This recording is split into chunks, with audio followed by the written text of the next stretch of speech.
मौलवी की बर्दाश्त। एक महल्ले की मस्जिद की तामीर व मुरम्मत का काम शुरू हुआ तो मतलूबा रकम इकट्ठी होने में देर हो गई।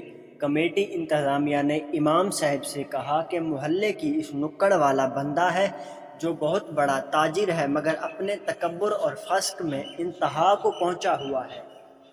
अगर आप में हिम्मत है तो उससे बात कर लें, मुमकिन है कि कोई सूरत बन जाए। इमाम साहब ने हामी भर ली और एक दिन शाम को जाकर उसका दरवाज़ा खटखटाया। चंद लम्हे बाद ताजिर साहब अंदर से नमूदार हुए। इमाम साहब ने अपने आने की वजह बताई तो साहब खाना सटपटा गए और बोले, एक तो तुम्हारे स्पीकरों के बार बार चलने से हमारा सुकून बर्बाद है, ऊपर से तुम मेरे घर तक आन पहुंचे। दूसरे महल्लेदार मर गए हैं जो मुझसे चंदा लेने की नौबत आन पहुंची। इमाम साहब ने कहा, साहिब अल्लाह का दिया हुआ मौका है आपके लिए, आपके दस्ते तावन की अशद ज़रूरत है, मैं खाली हाथ जाना नहीं चाहता। ताजिर ने इमाम साहब से कहा, लाओ अपना हाथ, मैं तुम्हें चंदा दूं। इमाम साहब ने अपना हाथ आगे बढ़ाया। उस ताजिर ने इमाम साहब के हाथ पर थूक दिया।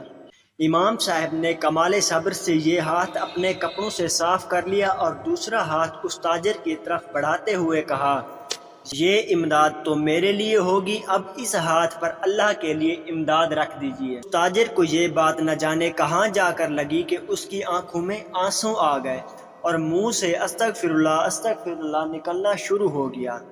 कुछ लम्हात के बाद शर्मिंदा हुआ और अपने जज्बात पर काबू पाते हुए धीमे से लहजे में बोला, बताइए कितने पैसे दरकार है। इमाम साहब ने कहा, अभी 3 लाख रुपए से काम चल जाएगा। ताजिर ने कहा, नहीं, ये बताइए आपको मुकम्मल प्रोजेक्ट के लिए कितने पैसे दरकार हैं। इमाम साहब ने कहा, हमें मुकम्मल तौर पर 8 लाख रुपए दरकार हैं। ताजिर साहब अंदर जाकर 8 लाख रुपए का एक चेक बनाकर लाए और इमाम साहब को देते हुए कहा, आज से इस मस्जिद का जो भी खर्चा हो मुझसे ले लीजिएगा और आज से इस मस्जिद की तमाम जिम्मेदारी मेरी। ये सुनकर इमाम साहब बहुत खुश हुए और दुआएं देते हुए वापस आ गए।